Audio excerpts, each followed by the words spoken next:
Memphis, Tennessee, in December 1969. In the middle of downtown Memphis on a cold winter night, Elvis Presley saw something that made him stop in his tracks. A woman in her 70s with a thin coat sitting on a bench outside of a closed diner with a small cardboard sign in her hand. Elvis almost drove by. After getting a better look at her face, his heart almost stopped. Mrs. Dorothy Thompson, the first-grade teacher who taught him to read, believed in him when no one else did, and told a poor boy from Tupelo that he could be anything he set his mind to. 4 years, no one knew what Elvis did next. It was a story of gratitude, honor, and the kind of quiet giving that shows real character. It was 2 days before Christmas, on December 23, 1969. Elvis was driving himself back to Graceland after having dinner with some business partners at a restaurant in downtown Memphis. This was something he didn't do very often anymore. He usually had drivers, protection, and a whole group of people with him. However, he had wished to be by himself tonight and drive through the city where he had grown up to enjoy the Christmas lights and remember easier times. In Memphis, the temperature had dropped a lot that night, and this winter had been extremely cold. As Elvis drove down Beale Street, he saw people running along the sidewalks. They were wrapped up against the cold and eager to get home to their families and warm homes. Then at Beale End 3 he saw her, an old woman sitting on a bench outside of a closed diner. She had a thin gray coat on that looked like it had seen better days and a small piece of cardboard in her hand. From his car, Elvis couldn't read it, but he knew what it meant. To help her, she asked.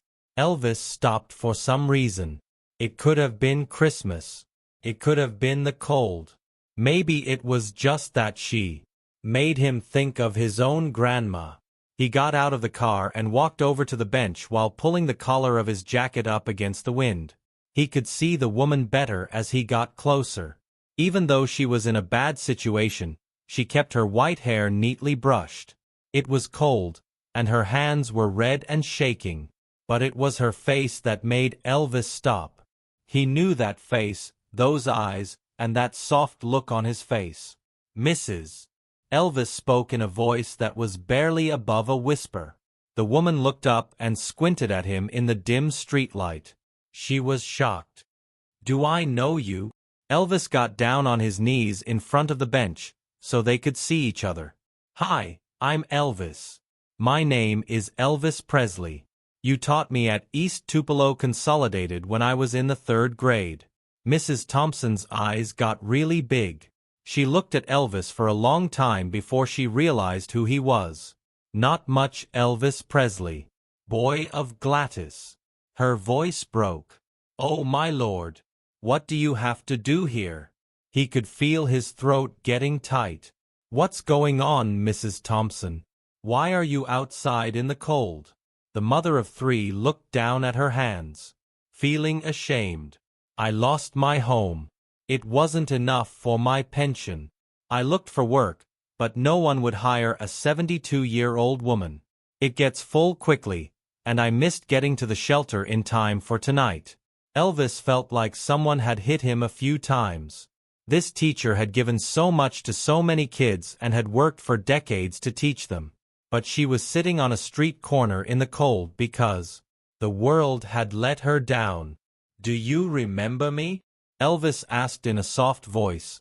"Do you remember teaching me?" A smile came from Mrs. Thompson, and Elvis saw the teacher he had known as a child for a moment. "Of course I remember you. You were the quiet kid who loved to sing. I think you hummed while I was reading because you didn't think I was hearing you." She stopped. "Elvis, I always knew you were different. I knew you were going to do something important even when you were having trouble with your letters." Elvis had to wipe his eyes. He had such a clear memory of those times. He was 8 years old, dirty, poor, and awkward. His clothes didn't fit right. Few teachers had paid attention to him or thought nothing of him. But Mrs. Thompson thought he was good. She stayed late to help him read after school. She had encouraged him to sing. She told him over and over that he could still dream big even though he was poor. "Dear Mrs. Thompson, You're not going to stay here tonight. Please come with me. The mother of three shook her head. No, I couldn't force it. I'll be okay. There may be room in the shelter now. Elvis told her. You're not bothering me. You're going with me now. We'll find you a warm place to stay, feed you, and then figure this out. Mrs. Thompson thought about it for a moment, but the cold made her decide right away, and Elvis's worry was real. He was welcome to help her get to his car. Elvis turned up the heat and drove straight to Memphis's Peabody Hotel, which is one of the nicest hotels in the city. Other guests who knew him and were asking why Elvis Presley was walking an old homeless woman up the stairs ignored him as he led Mrs. Thompson into the lobby. Elvis got Mrs. Thompson a suite, had a hot meal brought to her room by room service, and made sure she had everything she needed. You stay here tonight, Elvis told her. Get warm and rest. We'll talk more tomorrow. Mrs. Thompson was sad.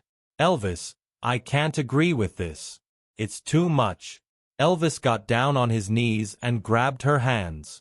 When I was 8 years old and had trouble reading, Mrs. Thompson, you stayed after school every day for 3 months to help me. You never made me feel dumb. You stuck with me the whole time. What you gave me was much better than this. The next morning, Elvis went back to the hotel with a plan and Joe Esposito, who was his road boss. When they got to Mrs. Thompson, Elvis asked her to tell him everything about how she got to be on that bench. Mrs. Thompson said she had been a teacher for 40 years and had quit in 1965. Her pension wasn't very much, just enough to cover the most basic costs. Before her husband died 3 years ago, she was taking care of things. The fees for his medical care. Their savings were gone because of illness. Then the house needed big fixes that she couldn't pay for. Even though she tried to get help, she kept getting lost in the system of different help programs. I did not wish to bother anyone. The mother said, my daughter lives with her own family in California. Things got really bad, but she doesn't know how. I didn't tell her because I was too proud. As Elvis heard all of this, his determination got stronger with each word. After Mrs. Thompson was done, Elvis said he had to go make some phone calls. The next thing Elvis did was very quiet. He did not want attention. He didn't want to be known. His only goal was to make things right. Elvis worked with his lawyers and business advisors for 2 weeks to set up what they called the Thompson Believe. Here's what Elvis did, but none of it had his name on it. To begin, he bought a small but nice house in a safe part of Memphis. All property taxes were paid for Mrs. Thompson's whole life after the deed was changed to her name. He also paid off all of Mrs. Thompson's debts, such as her credit card balances, hospital bills, and other bills that were bothering her. Third, he set up a regular payment that would be sent to the person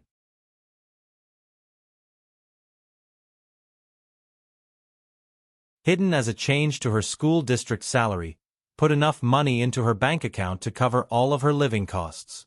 Fourth, he hired a part-time caregiver paid by an anonymous donor to walk Mrs. Thompson and check on her regularly.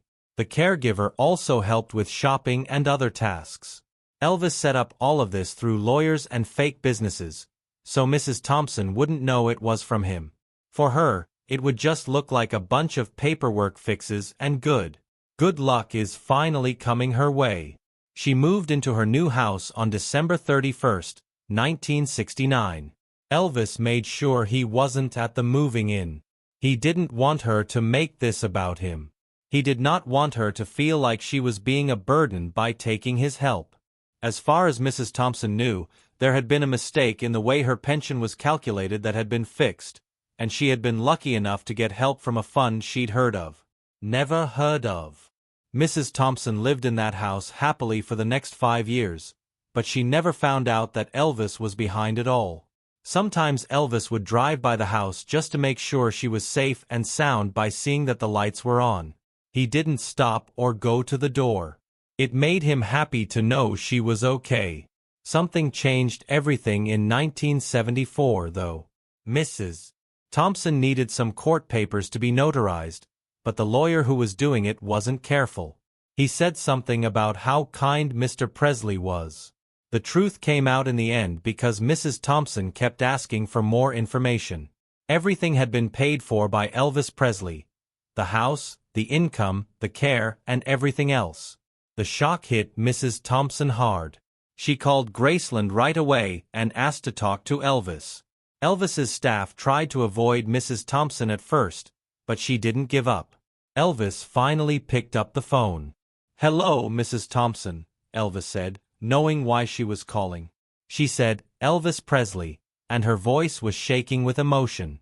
"Was it you? All of it?" Elvis was quiet for a while. "Yes, ma'am. Why didn't you tell me?" Elvis let out a sigh. "I did this so you wouldn't feel like you owed me anything. I did not want you to feel like giving. You deserved a good life after everything you did for me and other kids. That's all I wanted to make happen." Right now Mrs. Thompson was crying. "Elvis, do you know what you gave me? It's not just the house or the cash. You made me feel good again. You made me feel better. You made it possible for me to spend my last years without fear or worry." Elvis simply said, "You taught me how to read. You gave me faith when I didn't have any. You had faith in me. I'm just giving you back what you gave me." There was a long pause. Then Mrs. Thompson asked, "May I come see you?" Elvis thought for a moment. "I'd like to thank you properly." He had planned to avoid this, but he couldn't say no to her. "Yes, ma'am. I'll be there tomorrow." Elvis took a car to Mrs. Thompson's house the next day. She gave him a hug as soon as she opened the door and held on for a long time. They were sitting in her living room when she showed him around her house, her garden, and the books she was reading. She was doing great. Elvis's mother told him, "Every night I pray for you. I pray that you find the same peace you've given me." They talked for a long time. She told Elvis stories from his childhood that he had forgotten. Elvis told her about his job, his problems, and the death of his mother. He told her things that he didn't usually tell other people. She said something to Elvis that he would never forget before he left. "Tell Elvis that what you did for me meant more than just safety and comfort. You showed me that the little boy I believe in grew up to be a man who knew where he came from. A man who used his fame to help other people without making a big deal out of it. That's the best present. Not what you gave me but what you made me see about you." After that day, Elvis went to see Mrs. Thompson often, but not with reporters or cameras.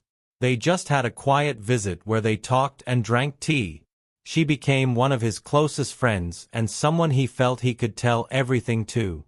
When Elvis was having health problems, stress at work, or personal problems, he would often go to Mrs. Spend time at Thompson's house and talk. She gave him the same thing she did when he was young. Support and trust without conditions. Mrs. Thompson died in 1976, just 1 year before Elvis. Elvis was very sad. He went to her funeral and spoke when he was asked to. He told everyone what Mrs. Thompson meant to him. He didn't talk about the money or the house. He talked about the teacher who saw things in a poor boy that no one else did. The teacher who made things better for him. Elvis's lawyer found something very interesting after Mrs. Thompson died.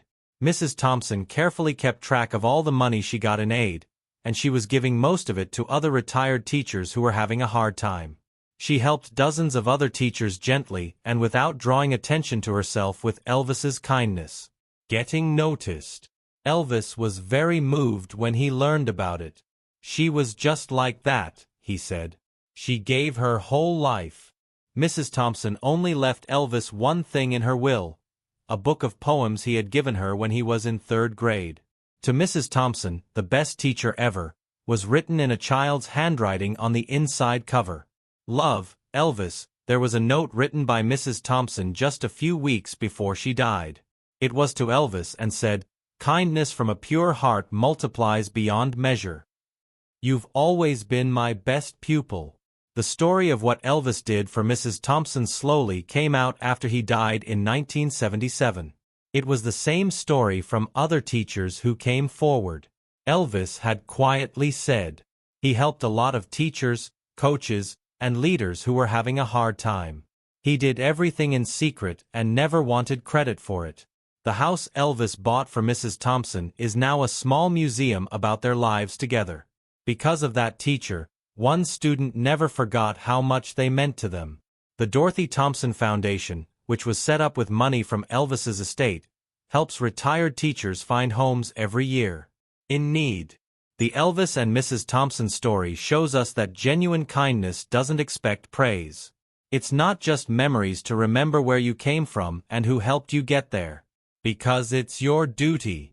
And that making sure the people who put money into you never regret it is sometimes the most important thing you can do when you're successful.